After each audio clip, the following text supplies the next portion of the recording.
नमस्कार। जब भी राजस्थान की बात होती है तो एक शहर का नाम जरूर जहन में आता है, ब्लू सिटी यानी जोधपुर।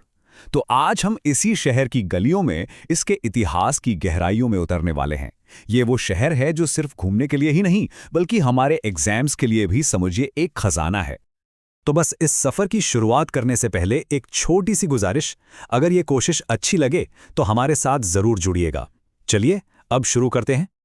देखिए, जोधपुर को ना कई नामों से जाना जाता है। सूर्य नगरी, क्योंकि यहाँ धूप की चमक कुछ खास ही है। थार का प्रवेश द्वार, क्योंकि यहीं से रेगिस्तान का आगाज होता है। और हाँ, राजस्थान की सांस्कृतिक राजधानी भी। ये सिर्फ नाम नहीं है, बल्कि इस शहर की पूरी पहचान इन्हीं में छिपी है। तो आइए एक एक करके इन पहचानों को और करीब से जानते हैं। आज के इस सफर में हमारे 4 मुख्य पड़ाव होंगे। पहले हम जोधपुर की नींव को समझेंगे, फिर इसके आलीशान किलों और महलों की कहानियां सुनेंगे। इसके बाद यहाँ की संस्कृति और विरासत की बात करेंगे और आखिर में देखेंगे कि ये ऐतिहासिक शहर आज के दौर में कितना मॉडर्न हो चुका है। तो चलिए सबसे पहले चलते हैं इसके इतिहास में। आखिर किसी भी शहर को समझने के लिए उसकी जड़ों को जानना बहुत जरूरी होता है ना? देखते हैं जोधपुर की कहानी शुरू कहाँ से हुई। यूं तो जोधपुर की कहानी एक झील से शुरू होती है, लेकिन जो आज का जोधपुर हम देखते हैं उसकी असली पहचान बनी 1459 में, जब राव जोधा ने एक ऊंची पहाड़ी पर मेहरानगढ़ किले की नींव रखी। और ये सिर्फ एक किला नहीं था, ये एक पूरे साम्राज्य का, एक नए शहर का आगाज था। फिर सदियों बाद इसी शहर में जसवंत थड़ा जैसा नायाब स्मारक और उम्मेद भवन जैसा विशाल महल बना। मतलब ये शहर वक्त के साथ लगातार बढ़ता और बदलता रहा। जोधपुर की पहचान ही इसके आसमान को छूते किले और महल हैं। ये सिर्फ पत्थर की इमारतें नहीं हैं, ये वो गवाह हैं जिन्होंने सत्ता, कला और इतिहास को अपनी आंखों से देखा है। तो चलिए सबसे पहले बात करते हैं उस किले की जो जोधपुर के दिल की धड़कन है। ये है जोधपुर की शान, मेहरानगढ़ का किला। 1459 में राव जोधा ने इसे चिड़ियाटुक पहाड़ी पर बनवाया था। इसे मयूर ध्वजगढ़ और गढ़ चिंतामणि भी कहते हैं। इसका एक खास दरवाजा है फतेहपोल। इसे महाराजा अजीत सिंह ने मुगलों पर अपनी जीत की याद में बनवाया था। मतलब इस किले का हर दरवाजा भी एक कहानी कहता है। और किले की इन ऊंची दीवारों के अंदर तो जैसे एक अलग ही दुनिया है। यहाँ आपको फूल महल मिलेगा, जिसकी दीवारों पर सोने की इतनी बारीक कारीगरी है कि नजर नहीं हटती।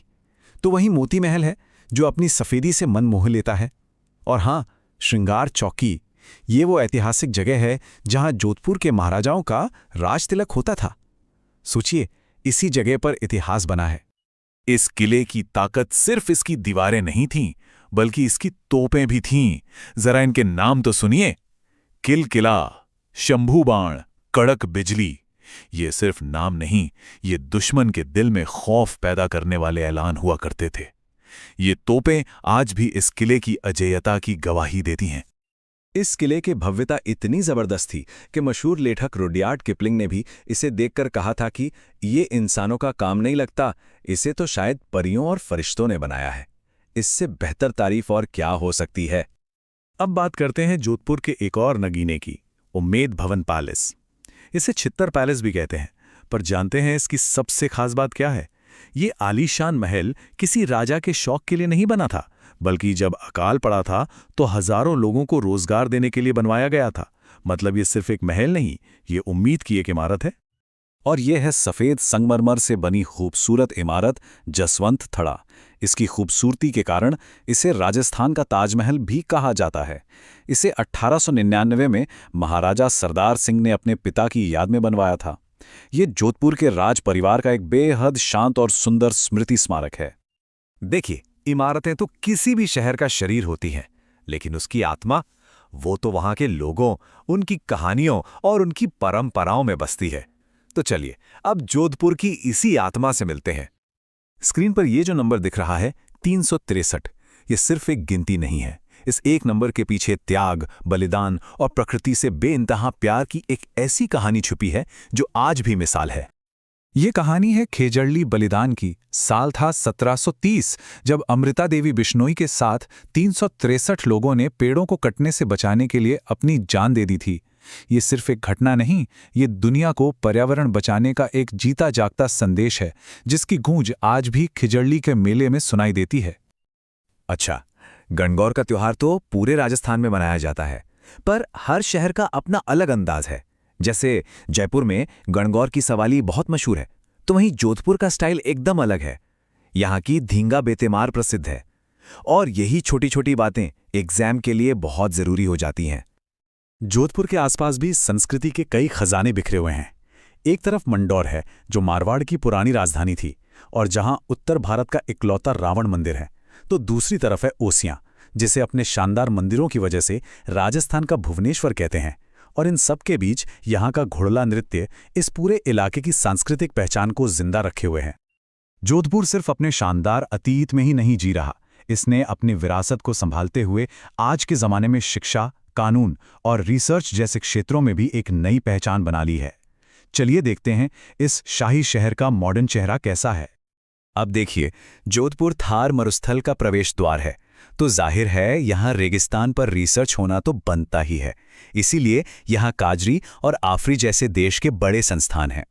ये सिर्फ रेगिस्तान को समझने का काम नहीं करते, बल्कि उसे आगे बढ़ने से रोकने के तरीकों पर भी काम करते हैं। जोधपुर को विधि नगरी या जुडिशियल कैपिटल भी कहा जाता है, क्योंकि राजस्थान का हाई कोर्ट यहीं पर है। लेकिन सिर्फ कानून ही नहीं, ये शिक्षा का भी बहुत बड़ा सेंटर है।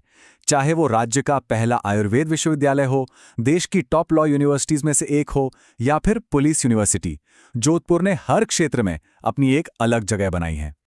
जोधपुर में सिर्फ इंसानों और इमारतों की ही नहीं, बल्कि वन्य जीवों की भी देखभाल होती है।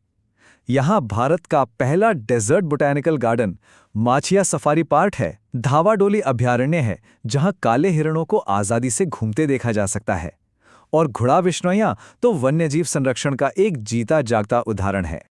तो हमने देखा कि जोधपुर कैसे अपने शाही अतीत को सीने से लगाए आज एक मॉडर्न शहर की तरह आगे बढ़ रहा है। ये एक जीती जागती मिसाल है कि कैसे अपनी जड़ों को भूले बिना भी भविष्य की तरफ कदम बढ़ाया जा सकता है। और ये एक सवाल भी खड़ा करता है, क्या हर ऐतिहासिक शहर अपनी विरासत को सहेजते हुए जोधपुर की तरह ही वर्तमान और भविष्य के साथ कदम मिला सकता है? उम्मीद है जोधपुर का ये सफर आपकी तैयारी में जरूर मददगार साबित होगा। हम आगे भी ऐसे ही जरूरी टॉपिक्स को आसान बनाकर लाते रहेंगे। अगर आप चाहते हैं कि ये सिलसिला यूं ही चलता रहे, तो हमारे साथ जुड़िए और इस जानकारी को अपने दोस्तों तक भी पहुंचाइए। अगले विश्लेषण तक के लिए नमस्कार।